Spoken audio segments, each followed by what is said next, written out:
ठीक है। असम भले बोल लिख दिया हूँ मैं, नाम क्या है इसका? असोम। चलिए आ जाइए।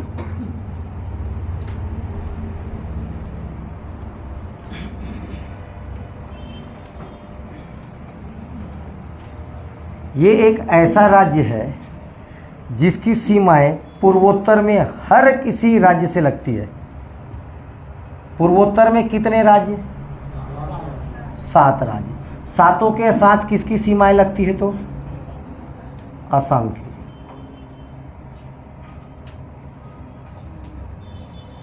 ठीक है।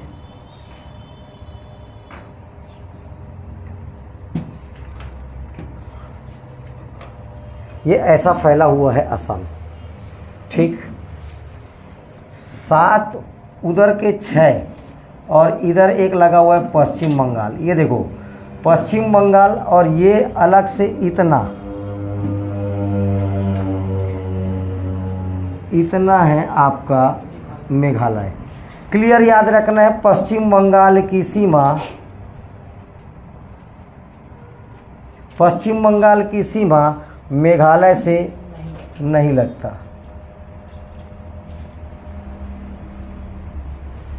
ठीक है। ऊपर बात करेंगे तो यहाँ तक तो भूटान है। ये चालू हो गया आपका अरुणाचल प्रदेश। तो अरुणाचल प्रदेश ये इधर क्या लगा हुआ है? ये क्या है? तो भूटान। इधर क्या है? तो भूटान। भूटान है। कौन सा राज्य, कौन सा देश है? भूटान।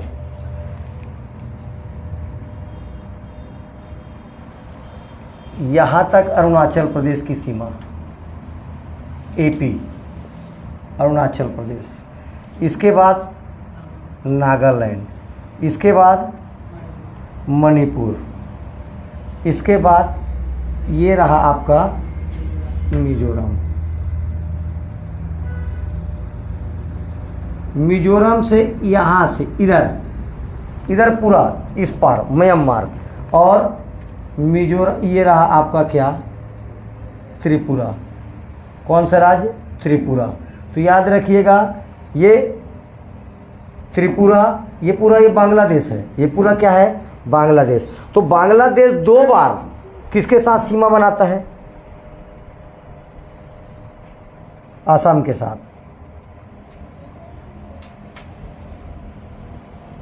ये देखो एक यहाँ पर बना रहा है और एक कितना बना रहा है? इतना। ठीक है। 2 बार क्या बना रहा है? बांग्लादेश असम के साथ क्या बना रहा है? सीमा बना रहा है।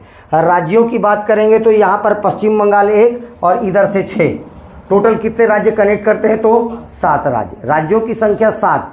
कितने देश? बांग्लादेश और भूटान और बांग्लादेश। भूटान और बांग्लादेश 2 देश की सीमाएं लगती है। ठीक है।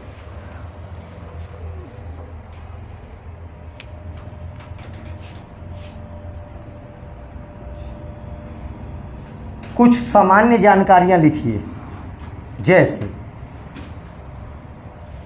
गठन। स्पेशल कुछ नहीं जानना है। गठन 26 जनवरी 1950।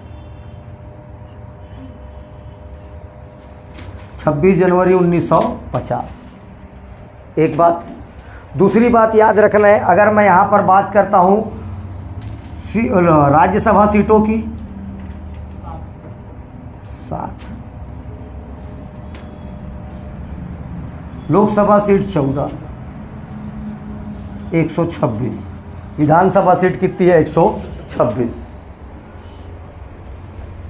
राजधानी इसकी दिसपुर है। राजधानी क्या है इसका? दिसपुर। राजधानी दिसपुर है। लेकिन यहाँ का सबसे बड़ा नगर कौन सा है? गुवाहाटी।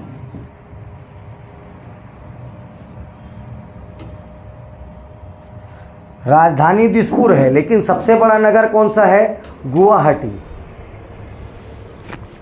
ठीक है। सीएम हेमंत बिस्वा शर्मा और राज्यपाल जगदीश मुखी।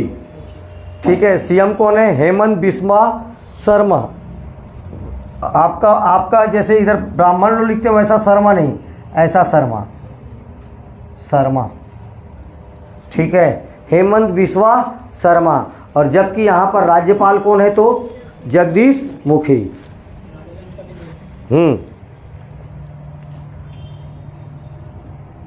त्योहार,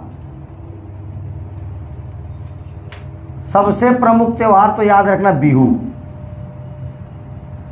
त्योहार क्या है तो बिहू। नृत्य, तो बिहू में होता है बिहू डांस। नृत्य में एक बिहू याद रखना है, एक सात्रिया, सात्रिया डांस, त्रह। और ये जो सात्रिया है ये 8 क्लासिकल लैंग्वेज में एक है। Total number of classical language कितने हैं 8, और उस 8 क्लासिकल लैंग्वेज में कौन शामिल है सात्रिया डांस। कौन सा डांस सात्रिया डांस, ठीक है। 2 डांस बताया, एक बिहू दूसरा सात्रिया। सात्रिया डांस जो है 8 क्लासिकल लैंग्वेज में शामिल है। 8 क्लासिकल लैंग्वेज में क्या है, सॉरी डांस, 8 क्लासिकल डांस में शामिल है, सॉरी डांस बोल।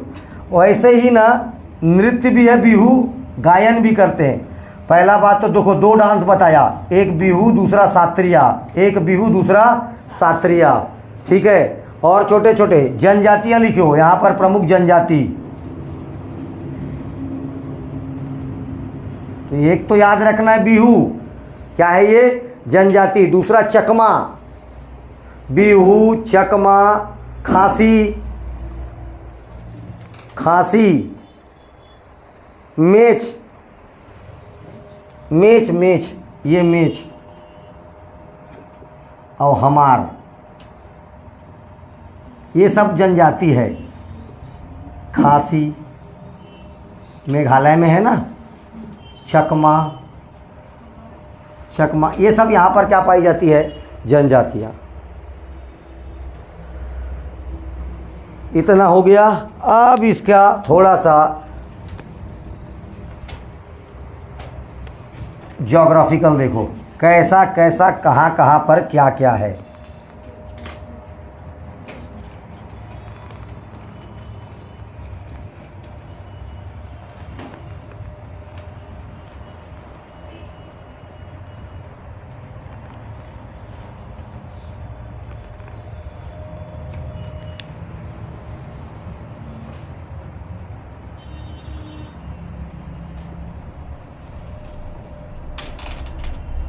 चलिए, सबसे पहला और सबसे इम्पॉर्टेंट, तो यहाँ पर ये अरुणाचल प्रदेश से एक नदी आ रही है, जिसका साथ अरुणाचल प्रदेश में अपन ज़्यादा नहीं बताया था मैं, इसलिए इसको, क्योंकि पूरा यहाँ बताना था। ये एक नदी है, नाम है ब्रह्मपुत्र नदी। इस नदी का नाम क्या है ब्रह्मपुत्र नदी।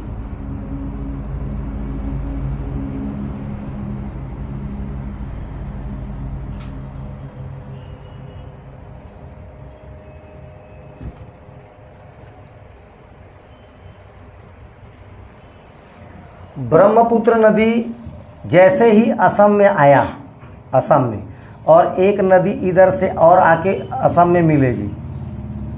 कहाँ से, ये भी अरुणाचल में। ये नदी है लोहित, सुन रहे हैं ना मोहित, नदी का नाम क्या है लोहित। ये वाला नदी अभी ब्रह्मपुत्र नहीं, इसका नाम है दिबांग। नदी का क्या नाम है दिबांग, ठीक है। इसी को ब्रह्मपुत्र नदी बोला जाता है। आगे यहीं पर ये देखो, ये जहाँ पर मिल रहा है इस जगह को बोला जाता है सादिया। नाम क्या है इसका सादिया।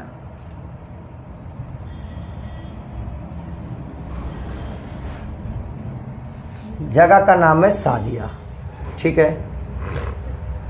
देखो ध्यान से, अब मैं जो जगह बोल रहा हूँ, डिब्रूगढ़, डिगबोई, नहर काटिया।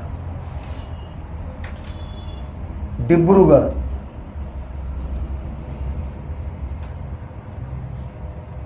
डिब्रूगढ़, डिगबोई,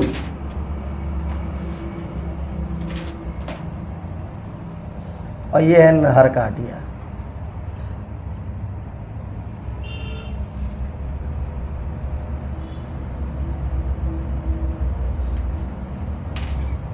डिगबोई, ऊपर डिब्रूगढ़, आगे नहरकाटिया। ब्रह्मपुत्र नदी पर यहाँ पर एक आइलैंड बनेगा। देखो, आइसलैंड बोलते हैं, एस उसमें साइलेंट रहता है। एस क्या रहता है उसमें? साइलेंट। नाम क्या है? आइलैंड बोलते हैं। जैसे किसी लड़की का ब्याह होता है तो उसका पिताजी बोलता है ना, बेटा ख्याल रखना, बुला के बोलता है लड़के को, बेटा ख्याल रखना। उसमें एक वर्ड साइलेंट रहता है, अपना। कौन सा? अपना। ठीक है, क्या हो जाता है? वो ठीक रहेगी, तू टेंशन मत ले। ठीक है, उसमें कौन सा वर्ड साइलेंट रहता है? अपना। वैसी इसमें कौन सा वर्ड साइलेंट रहता है? एस। आगे चलिए, यहाँ पर जगह पड़ेगा आपको असम की राजधानी दिसपुर।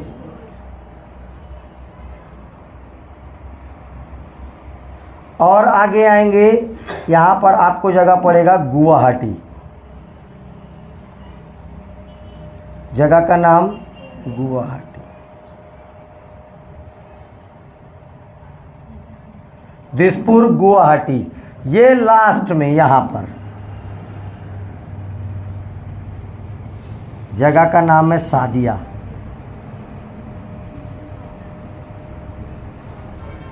दिसपुर, गुवाहाटी, सादिया। दिसपुर, गुवाहाटी और सादिया लाइन से आए।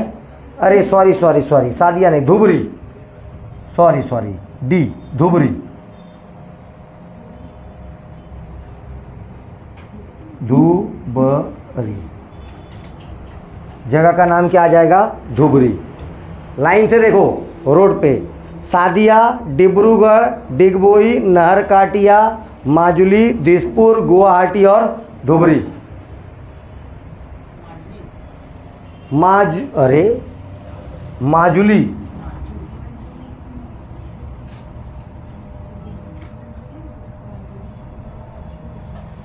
जगह का नाम माजुली आइलैंड। ठीक है, इतना याद हुआ?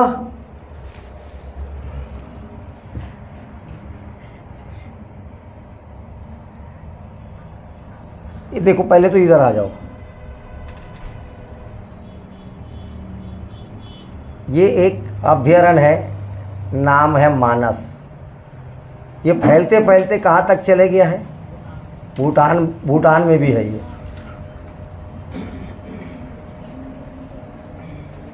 कहाँ पर भी है ये? भूटान पर। ठीक है, नाम है Manas national park.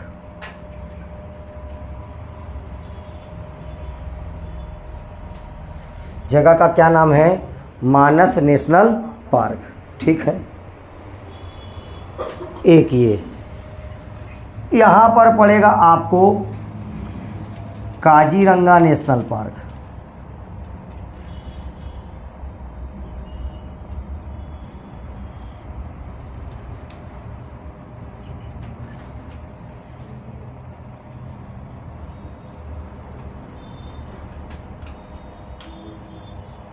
Kaziranga national park, ये जगह है सिलचर।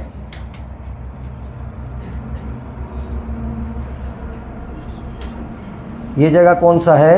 सिलचर। ये यहाँ पर एक और अभयारण्य,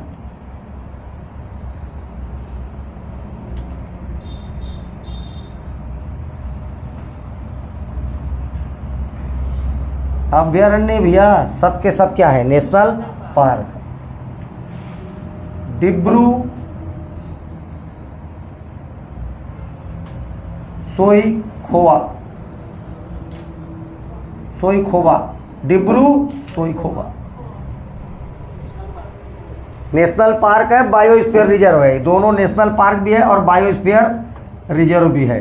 नेशनल पार्क भी है और बायोस्फीयर रिजर्व भी है, दोनों। नेशनल पार्क भी है और बायोस्फीयर रिजर्व भी है। ठीक है, इसके बाद ये वाला जो पूरा हिस्सा है, ये यहाँ से ये थोड़ा सा ऊपर,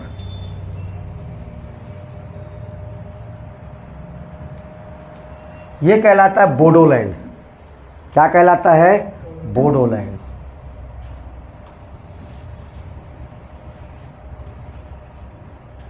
बार बार डिमांड करते रहता है अलग राज्य बनना है, अलग राज्य बनना है, यही है बोडोलैंड।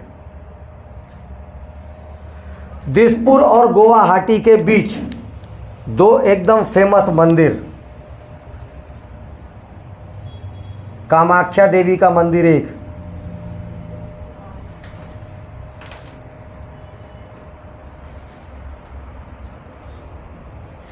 ठीक है। कौन सा मंदिर? कामाख्या देवी का मंदिर एक ठोक और है यार, यहीं पर एक ठोक फेमस मंदिर। ठीक है, आ जाएगा वो भी, क्लास चलते चलते में आ जाएगा। अभी ग्रुप डी में पूछा था इसको। ठीक है, बस मंदिर का नाम जानना है, उसको कोई ख़ास नहीं है। ठीक है,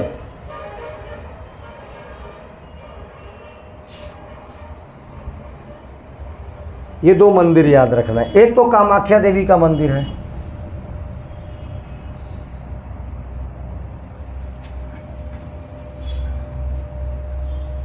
एक कौन सी मंदिर है? कामाख्या का। ठीक, इतना जगह आपको कम से कम याद रखना है।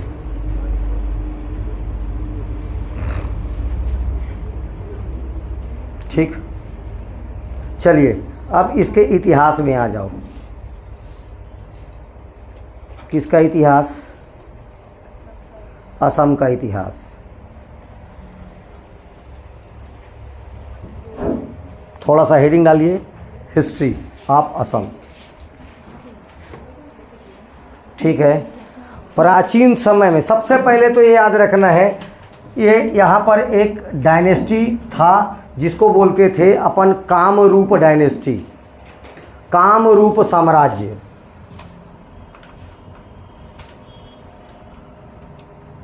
कामरूप साम्राज्य कौन सा साम्राज्य था यहाँ पर?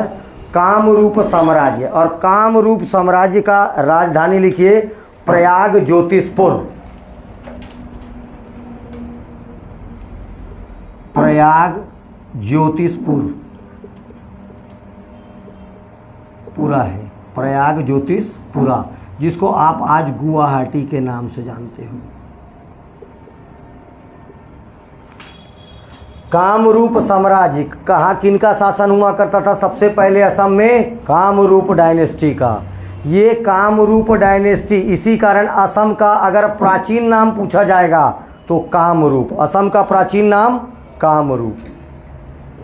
ठीक है, हमको कैसे पता कि कामरूप डायनेस्टी या कामरूप साम्राज्य यहाँ पर था? इसका उल्लेख अपने को मिलता है समुद्रगुप्त के प्रयाग प्रशस्ति अभिलेख में, कि असम में एक, असम का प्राचीन नाम या असम में कौन सा साम्राज्य था? तो कामरूप साम्राज्य। इस बात की जानकारी हमको कहाँ से मिलती है? सबसे पहली जानकारी किसके? समुद्रगुप्त का प्रयाग प्रशस्ति अभिलेख। दूसरा, कामरूप साम्राज्य की जानकारी मिलती है वेनसांग की पुस्तक सीयूकी से। कामरूप साम्राज्य की जानकारी किससे मिलती है? वेनसांग की रचना सीयूकी। ये दो हमको ये बताते हैं कि कामरूप साम्राज्य इस जगह पर क्या करता था? रूल्ड किया करता था या शासन करता था।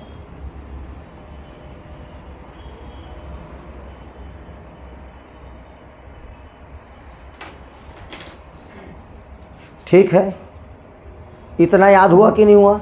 इसके बाद जैसे कुछ समय बीता, यहाँ पर अहोम साम्राज्य का शासन आया। किसका? अहोम, अहोम साम्राज्य। अहोम साम्राज्य। कब कम से कम इन्होंने यहाँ पर 700 से 800 वर्ष तक क्या किया, शासन किया। अहोम साम्राज्य। इनकी राजधानी आपको याद रखनी है शिव सागर, शिव सागर। अहोम साम्राज्य की राजधानी क्या थी, तो शिव सागर। पहले कामरूप साम्राज्य, कामरूप साम्राज्य के बाद यहाँ पर कौन आया, अहोम साम्राज्य। अहोम साम्राज्य की राजधानी शिव सागर। यहाँ पर इसी अहोम साम्राज्य के करीब 800 वर्षों तक, कितने सालों तक शासन हुआ इनका, 800 वर्षों तक। इन्हीं के कारण इनका नाम क्या पड़ता है, असम। इस जगह का नाम क्या पड़ता है, असम। इस जगह का नाम क्या पड़ा, असम। अहोम साम्राज्य के पश्चात, अहोम साम्राज्य के पश्चात यहाँ पर कुछ समय के लिए इनका शासन हुआ है। देखो इसके बाद क्या है इधर, बर्मा। अरे म्यांमार को पहले किस नाम से जानते थे, बर्मा। इसके बाद यहाँ पर शासन किसका प्रारंभ हुआ, बर्मा का। ठीक है, बर्मा ने यहाँ पर रूल किया। और बर्मा से इस जगह को कौन छीन लिया, अंग्रेज। तो ये किसके पास चले गया, ब्रिटिशर्स के पास। और ब्रिटिशर जब 1947 में छोड़ कर गए तो ये किसका हिस्सा हो गया, भारत का। ये इसके पास ऑप्शन था, चाइना भी था, पूर्वी पाकिस्तान भी था, लेकिन कुछ अच्छे व्यक्ति थे यहाँ पर, उनके कारण ये कहाँ सम्मिलित हुआ, भारत में। सब नाम बता रहा हूँ धीरे धीरे, ठीक है। असम का पहला मुख्यमंत्री भी वही हुआ, ठीक है। धीरे धीरे सब बता रहा हूँ, धीरे। इतिहास में क्या जाने, सबसे पहले कौन सा dynasty, Kamrup dynasty. Kamrup dynasty के बाद अहोम डायनेस्टी। उसके बाद ये बर्मा इसको जीत लिया। बर्मा से इसको किसने ही छीन लिया, अंग्रेज़ों ने। और अंग्रेज़ों से किस भारत का हिस्सा हुआ। और 26 जनवरी 1950 में इसका गठन मानना है, ठीक है। चलिए, अब ये तो हो गया इसके इतिहास की। अब जियोग्राफी की बात करते हैं तो यहाँ पर सबसे इम्पॉर्टेंट है यहाँ पर ब्रह्मपुत्र नदी, क्योंकि सब शहर किसके किनारे बसे हैं, तो ब्रह्मपुत्र नदी के। तो हेडिंग डालिए ब्रह्मपुत्र रिवर, ब्रह्मपुत्र नदी। जब तक बोलूँगा तब तक ब्रह्मपुत्र नदी के बारे में लिखते रहना। पहला बात, ब्रह्मपुत्र नदी का उद्गम तिब्बत के पठार मानसरोवर झील, तिब्बत पठार मानसरोवर झील, तिब्बत का पठार मानसरोवर झील, तिब्बत के पठार मानसरोवर झील से किसका उद्गम होता है, तो ब्रह्मपुत्र नदी का। एक बात, ब्रह्मपुत्र नदी को तिब्बत में सांगपो बोलते हैं। ब्रह्मपुत्र नदी को, अरे भैया ये तिब्बत ऐसे, ये अरुणाचल प्रदेश ऐसे घुस रहा है, ठीक है। तो याद रखना है, तिब्बत में ब्रह्मपुत्र नदी को किस नाम से जाना जाता है, सांगपो।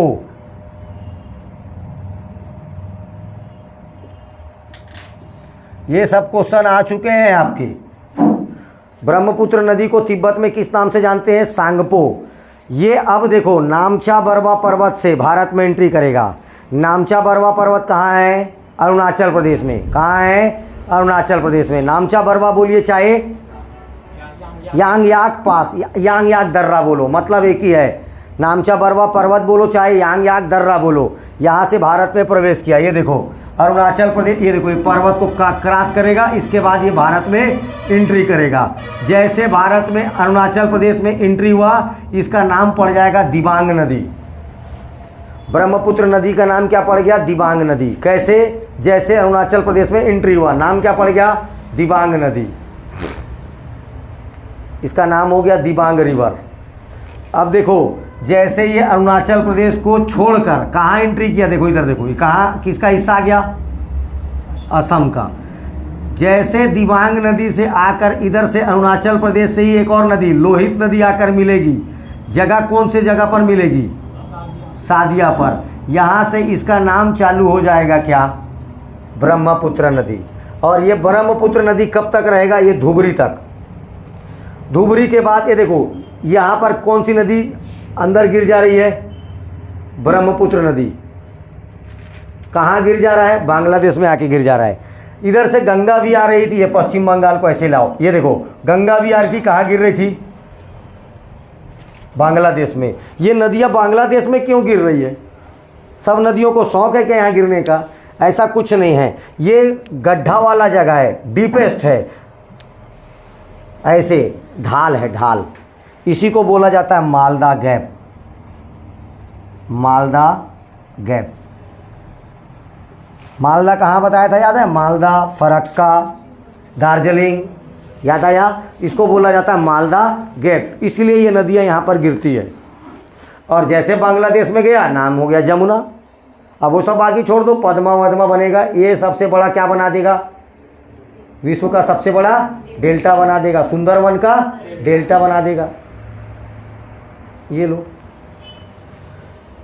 ब्रह्मपुत्र नदी। ठीक है, अब देखो ध्यान से मैं क्या बताना चाह रहा हूँ। ब्रह्मपुत्र नदी पर विश्व का सबसे बड़ा नदी के द्वारा बनाया गया आइलैंड, विश्व का सबसे बड़ा नदी द्वीप, विश्व का सबसे बड़ा नदी द्वीप माजुली द्वीप। अगर क्वेश्चन पूछता है केवल एक लाइन में विश्व का सबसे बड़ा द्वीप, तो ग्रीनलैंड। विश्व का सबसे बड़ा द्वीप ग्रीनलैंड। नॉर्थ अमेरिका पढ़ा था, ग्रीनलैंड बाजू में दिखाया था। ठीक है, वो विश्व का सबसे बड़ा द्वीप हुआ। लेकिन नदी के द्वारा बनाया गया सबसे बड़ा द्वीप कौन सा है? माजुली द्वीप। ये रहा माजुली द्वीप, आइलैंड है, नदी पर बन रहा है। साथ साथ याद रखना है, यूनेस्को के विश्व विरासत सूची में शामिल है। माजुली द्वीप यूनेस्को के विश्व विरासत सूची में शामिल है। ठीक है, आगे चलेंगे तो इसी के किनारे गुवाहाटी की राजधानी दिसपुर भी पड़ेगी। गुवाहाटी, तो दिसपुर गुवाहाटी किसके तट पर है? ब्रह्मपुत्र नदी के तट पर है। ब्रह्मपुत्र नदी के तट पर क्या क्या है? तो दिसपुर और गुवाहाटी।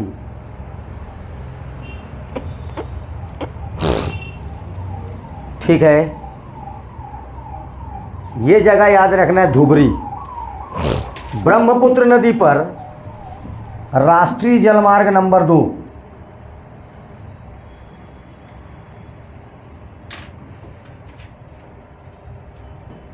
राष्ट्रीय जलमार्ग क्रमांक 2, नेशनल वाटर वेज नंबर 2।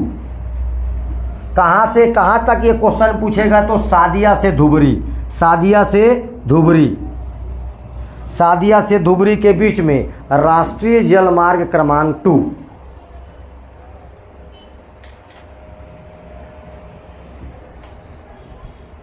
राष्ट्रीय जल क्रमांक 2, नेशनल वाटरवेज नंबर 2, सादिया से धुबरी। ठीक है, किस नदी पर है पूछेगा? किस नदी पर है? ब्रह्मपुत्र। किस नदी पर है? तो ब्रह्मपुत्र नदी पर। किस नदी पर है? तो ब्रह्मपुत्र नदी पर। याद रहेगा?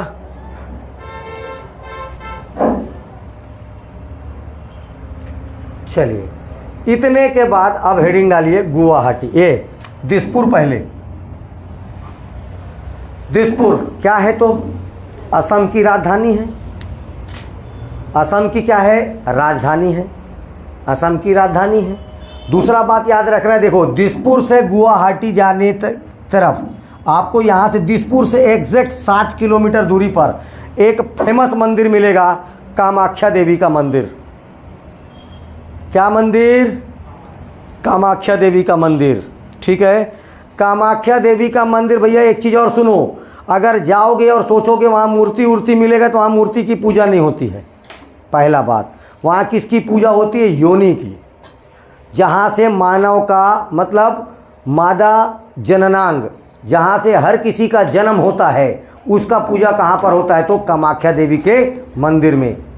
क्लियर, स्पष्ट याद रखना है, किसकी पूजा होती है यहाँ पर? मादा जनन तंत्र। ठीक है, योनि की पूजा होती है। प्रतिमा स्वरूप यहाँ पर जो योनि रखी हुई, उससे हमेशा एक लिक्विड निकलते रहता है, लाल कलर का लिक्विड। समझ में आया? ये देखो, ये लिक्विड कहाँ चले जाता है? और कौन सी नदी ये? ब्रह्मपुत्र नदी में। ये लिक्विड कहाँ जाते रहती है? ब्रह्मपुत्र नदी में। और याद रखना है रजस्वला का जब समय होता है, रजस्वला का जब समय होता है तब यहाँ पर ये पानी, ये जब ये लिक्विड जाता है लाल, और ये पूरा ब्रह्मपुत्र नदी कैसा हो जाता है? लाल। पूरा ये ब्रह्मपुत्र नदी क्या हो जाता है? लाल। नहीं होता है तो भी प्रतीक स्वरूप कैसे कर दिया जाता है इसको? लाल। ये रजस्वला का समय, इस पर एक फेमस मेला लगता है, आबू बाची का मेला। क्वेश्चन आ चुका है भैया। इसी समय क्या लगता है यहाँ पर? आबू बाची का मेला।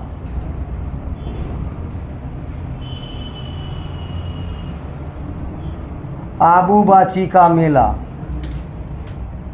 कहाँ लगता है? तो कामाख्या देवी के मंदिर पे लगता है। ठीक है,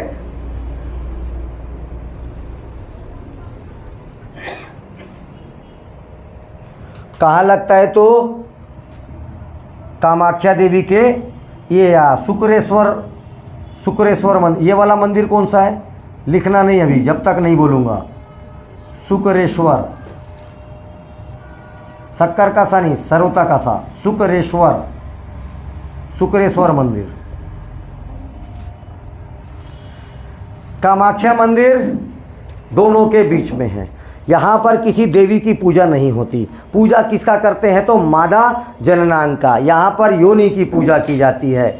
यहाँ पर एक विशेष पर्व मनाया जाता है या मेला भराता है। नाम क्या है? आबू बाची का मेला। राजस्वला के समय, ठीक है, जब यहाँ से पूरा ये नदी का पानी कैसा हो जाता है? लाल। नहीं भी होता है तो जानबूझ के कुछ ऐसे चीज़ों को छोड़ दिया जाता है जिससे क्या हो जाए? लाल।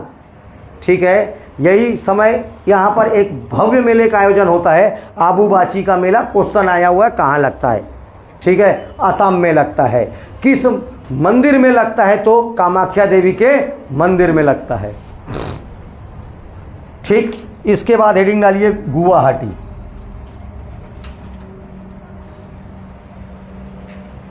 एक बात तो ये याद रखना है, असम का सबसे बड़ा नगर कौन सा है? गुवाहाटी। असम का सबसे बड़ा नगर कौन सा है? तो गुवाहाटी। एक बात। दूसरा बात याद रखना है, आईआईटी है यहाँ पर, गुवाहाटी आईआईटी। कौन सा आईआईटी यहाँ पर? गुवाहाटी आईआईटी। यहाँ पर पूर्वी सीमांत railway, north east frontier railway, पूर्वी सीमांत रेलवे का मुख्यालय है। पूर्वी सीमांत रेलवे का मुख्यालय। साथ साथ याद रखना है गोपीनाथ बारदोलाई। गोपीनाथ बारदोलाई।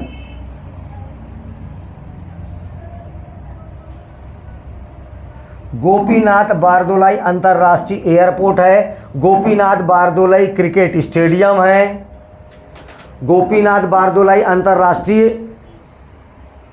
एयरपोर्ट है, हवाई अड्डा। गोपीनाथ बारदोलाई क्रिकेट स्टेडियम है। ठीक है, साथ साथ याद रख लें यहाँ पर शुक्रेश्वर मंदिर है। ये क्वेश्चन अभी आया था ग्रुप डी में। शुक्रेश्वर मंदिर किस राज्य में है? शुक्रेश्वर मंदिर किस राज्य में? तो आसाम में। शुक्रेश्वर मंदिर कहाँ है? तो आसाम में।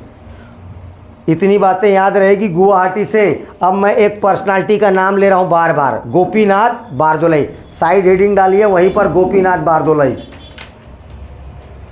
गोपीनाथ बारदोलाई। पहला बात तो ये याद रखना, ये एक स्वतंत्रता संग्राम सेनानी थे, फ्रीडम फाइटर। गोपीनाथ बारदोलाई कौन था? तो फ्रीडम फाइटर।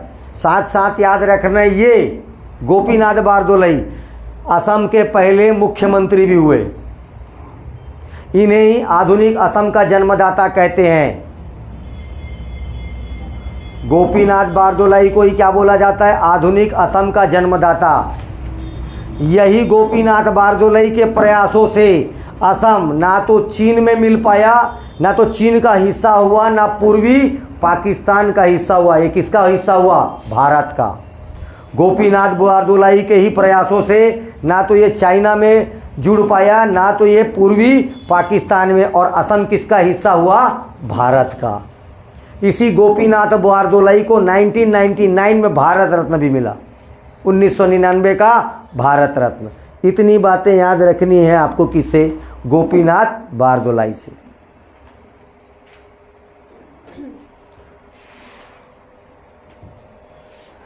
याद हुआ रे?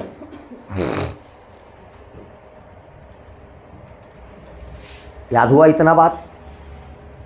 आईआईटी है, क्या है? आईआईटी है। साथ साथ याद रखना, यहाँ असम का हाई कोर्ट लगता है। क्या लगता है? असम के साथ साथ अरुणाचल प्रदेश, नागालैंड और मिजोरम, इनकी भी क्या लगती है यहाँ पर? High court. और अपना खुद को मिला के 4 राज्यों का हाई कोर्ट कहाँ लगता है? तो गुवाहाटी में।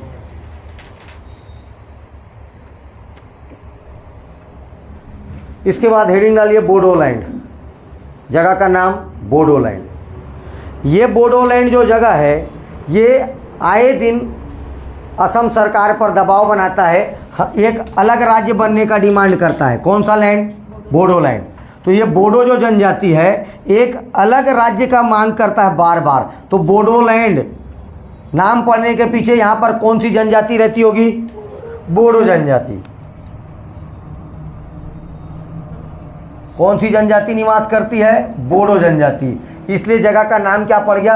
बोडो, मतलब बोडो जनजाति का लैंड, बोडो लैंड। आपको इसलिए जानना है, ये बोडो लैंड जो है ये बार बार क्या डिमांड करता है? एक नए राज्य के, हमको एक नया राज्य बनाओ बोलते हैं। ये बोडोलैंड जानना है। और साथ साथ इस जगह का नाम बोडोलैंड पड़ने के पीछे यहाँ पर एक विशेष जनजाति रहती, नाम बोडो जनजाति। ये बोडो जनजाति ही विशेष तौर पर एक त्यौहार मनाता है, नाम है बिहू। और ऐसे पूरा असम भी क्या मनाता है? बिहू। फिर भी सबसे प्रमुख त्यौहार बिहू किसका है? तो बोडो जनजाति का। लाल साइड हेडिंग बिहू फेस्टिवल, जब नाम आ ही गया है तो क्यों मनाते हैं? तो बिहू फेस्टिवल मनाया जाता है फसल कटाई के उपलक्ष्य में। जब अपन क्रॉपिंग का हार्वेस्टिंग करते हैं, क्रॉपिंग मतलब क्रॉप्स के हार्वेस्टिंग मतलब कटाई किया जाता है, तो फसल कटाई के उपलक्ष्य में मनाया जाने वाला त्यौहार क्या है? बिहू।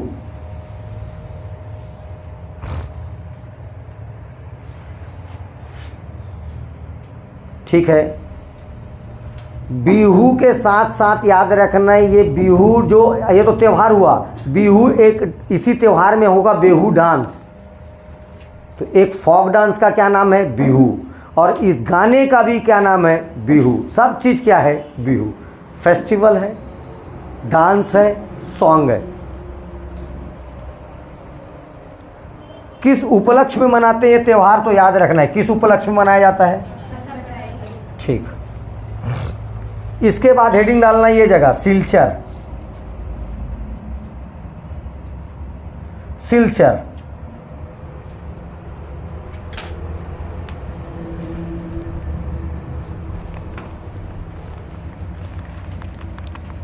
देखिए,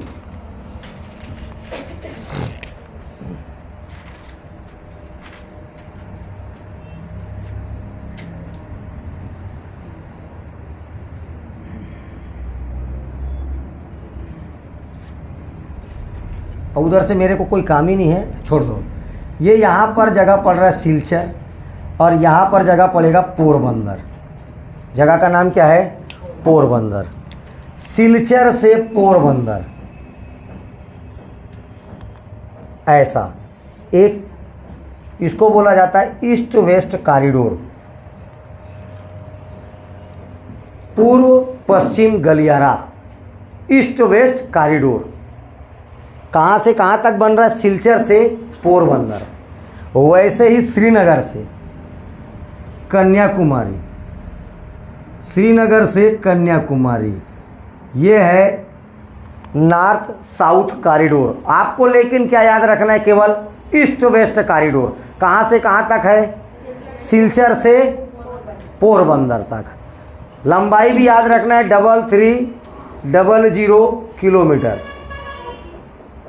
3300 किलोमीटर, 3300 किलोमीटर। कहाँ से कहाँ तक? सिलचर से लेके पोरबंदर तक, east west corridor, 4 lane road बन रहा है रे। क्या बन रहा है? तो 4 लेन रोड, सीधा सीधा। कहाँ से कहाँ तक? सिलचर से पोरबंदर तक। इसी को बोला जाता है east west corridor, east west corridor. हो गया 3300 किलोमीटर। नॉर्थ साउथ का ज़्यादा है, ठीक है। अब इधर देखो,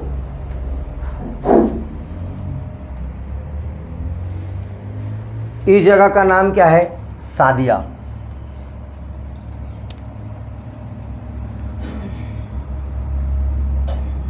ये है सादिया, ये है जगह ढोला। ढोला नामक जगह कहाँ पड़ रहा है? अरुणाचल प्रदेश में। कहाँ पड़ रहा है? तो अरुणाचल प्रदेश में। अरुणाचल प्रदेश में ये ढोला से सादिया तक एक पुल बनाया गया, नाम दिया गया ढोला सादिया पुल। नाम क्या था इस पुल का? ढोला सादिया पुल। 2017 में इस पुल का नाम बदल के नरेंद्र मोदी ने कर दिया भूपेन हजारिका पुल। ढोला से सादिया के बीच में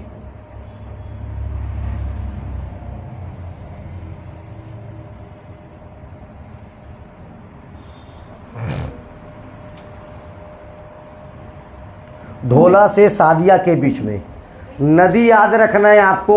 कौन सी नदी? लोहित नदी। किस नदी पर बना है? तो लोहित नदी। कौन सी नदी है ये? लोहित नदी। ढोला से सादिया के बीच में एक सड़क पर क्या बना है? ब्रिज बना है, सड़क ब्रिज है ये। ढोला से सादिया, इसको बोला जाता है ढोला सादिया ब्रिज।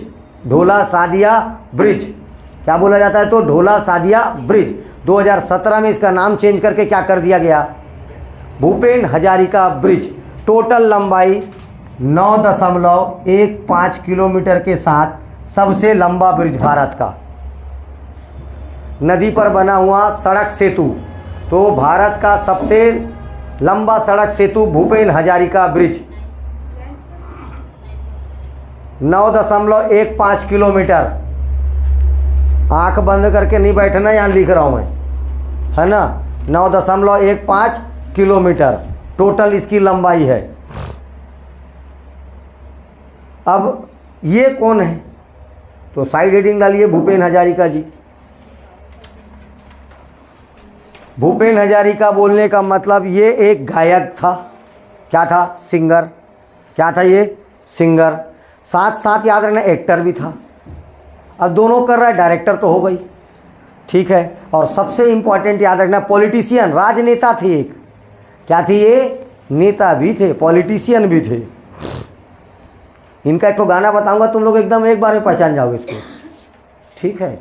दिल हूँ करे घबरा, ये गाना इन्हीं ने गाया है। कौन? भूपेन हजारिका, ठीक है, याद रखना है। और इनको 2019 का भारत रत्न मिला है। कब का? 2019 का भारत रत्न भूपेन हजारिका। ढोला सादिया ब्रिज नाम क्या है इसका वर्तमान में? भूपेन हजारिका ब्रिज, ठीक है।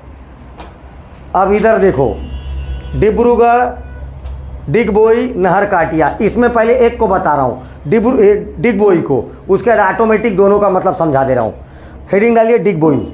डिगबोई क्या था? ये देखो, ये पूरा क्षेत्र ये दिख रहा है, डिब्रू सोईखोबा, ये काजीरंगा। पहले तो 80s और 90s के समय में पूरा जंगल, घनघोर जंगल, जंगल ही जंगल। तो इस जंगल में लकड़ियों की कटाई करवा रहा था एक अंग्रेज। क्या करवा रहा था? लकड़ियों की कटाई करवा रहा था।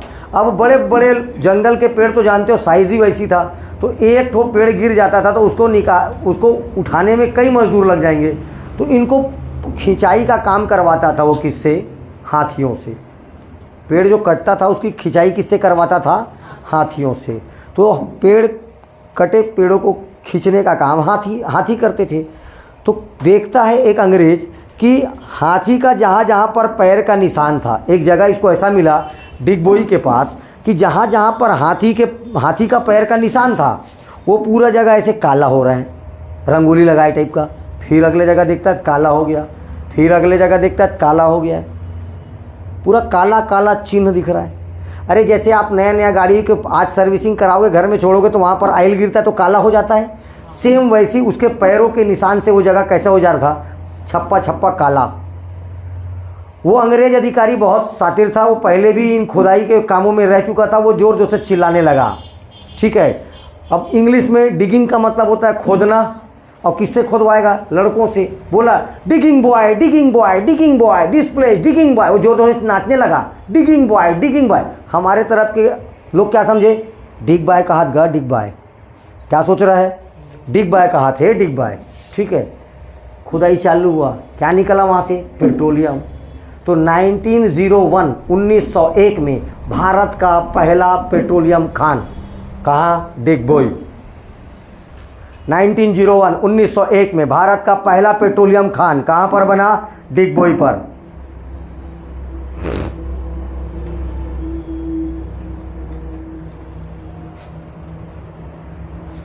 डिगबोई भारत का पहला पेट्रोलियम माइंस बोलिए चाहे खान बोलो, पेट्रोलियम का पहला खान कौन सा है, तो डिगबोई 1901। और ये दोनों जगह डिब्रूगढ़ और नहरकाटिया भी क्या है, पेट्रोलियम के खान हैं, ठीक है। साथ में वहीं मिला के लिख दो, डिब्रूगढ़ और आपका नहरकाटिया, ये भी किसके लिए फेमस है, असम में पेट्रोलियम के भंडार के लिए, डिपॉजिट ऑफ पेट्रोलियम। इसमें मेन था डिगबोई, क्योंकि 1901 में पहली बार खोजा गया क्या, कौन सा पेट्रोलियम, डिगबोई का।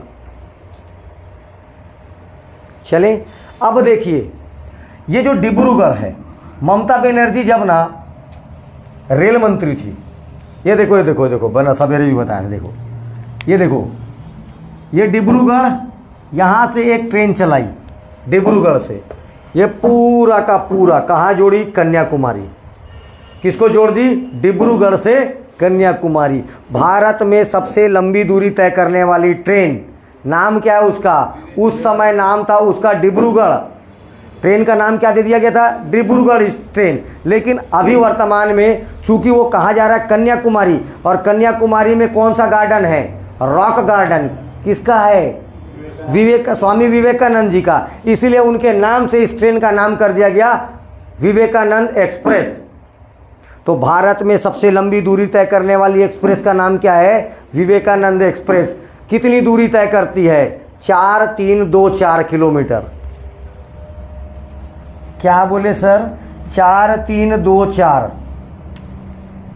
4324 किलोमीटर, इतनी दूरी तय करती है ट्रेन। कहाँ से, ये डिब्रूगढ़ से कहाँ तक जाता है, कन्याकुमारी तक, डिब्रूगढ़ से कन्याकुमारी। विवेक एक्सप्रेस, कौन सा एक्सप्रेस, विवेक एक्सप्रेस।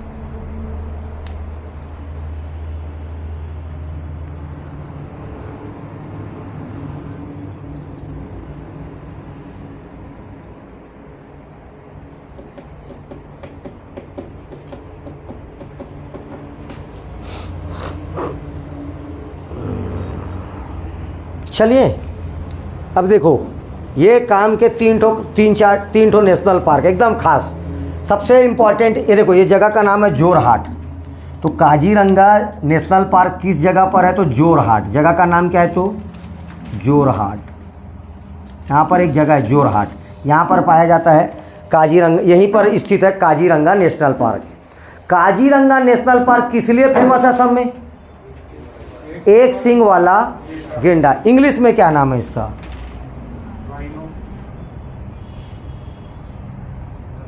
राइनोसस, राइनोसस, वन हार्न राइनोसस, एक सींग वाला गेंडा। लेकिन राइनो का मतलब क्या होता है, साइंस के भाषा में पता है, नाक, ठीक है। तो देखो, मतलब ये गेंडे का अगर मैं मुंह बस बना रहा हूँ, इधर गर्दन है, उसके बाद गेंडा चालू है, जो छोड़ दो। ये अगर है तो ये यहाँ पर है ऐसा,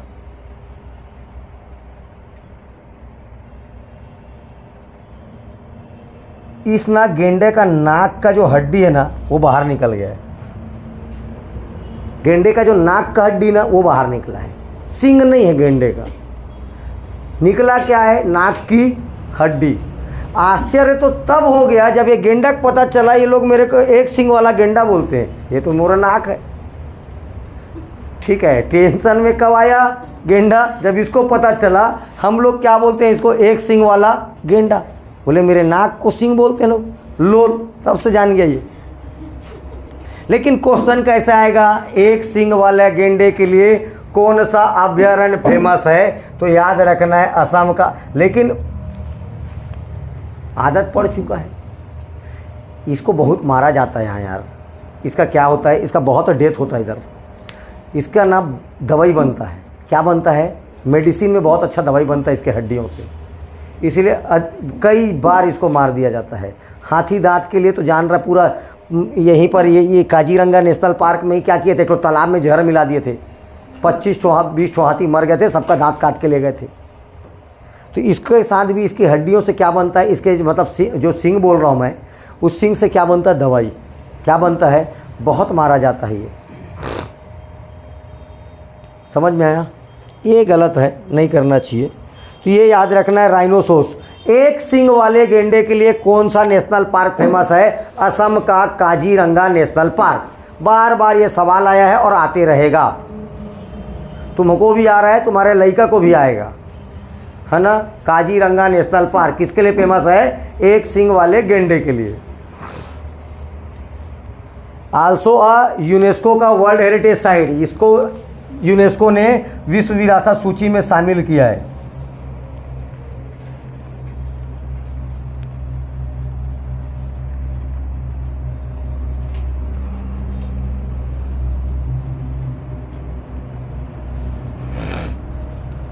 ठीक है, इसके बाद हेडिंग डालिए, Manas national park and biosphere reserve. ये असम में एक नेशनल पार्क भी है और साथ साथ याद रखना एक बायोस्फीयर रिजर्व भी है। Manas national park and biosphere reserve, ये एक नेशनल पार्क भी है और बायोस्फीयर रिजर्व भी है। खासियत याद रखना है, यहाँ पर टाइगर रिजर्व भी है और एलिफेंट रिजर्व भी है। मानस जो है, मानस नेशनल पार्क किसके लिए फेमस है, टाइगर रिजर्व भी है, एलिफेंट रिजर्व भी है। ठीक है, और इसका एक्सपांड भूटान तक है। कहाँ तक है, तो भूटान तक। इसका विस्तार कहाँ तक है, तो भूटान तक फैला हुआ है ये। इसके बाद सीधा हेडिंग डालिए कौन सा, डिब्रू सोईखोबा नेशनल पार्क या biosphere reserve. Dibru Saikhowa national park, अच्छा ये भी वर्ल्ड हेरिटेज के, यूनेस्को के वर्ल्ड हेरिटेज साइट में शामिल है। डिब्रू साइखोबा नेशनल पार्क एवं बायोस्फीयर रिजर्व, यहाँ पर किस जानवर के लिए फेमस है, तो याद रखना है जंगली घोड़ा और वुड डक। जंगली घोड़ा और वुड डक, जंगली घोड़ा और वुड डक, इसके लिए फेमस कौन सा जगह है, तो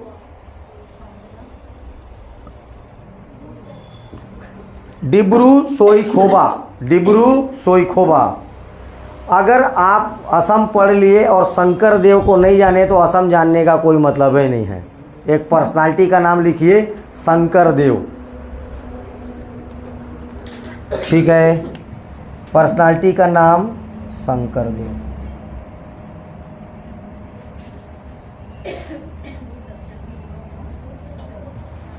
पर्सनालिटी का नाम क्या है, तो शंकर देव। यहाँ पर जंगली घोड़ा और wood duck, duck duck duck माने बदक, वुड डक। शंकर देव, इसके द्वारा ना असम में एक नाटक चालू किया गया। ये सब क्वेश्चन आया हुआ है लाइन से, अंकिया नाट।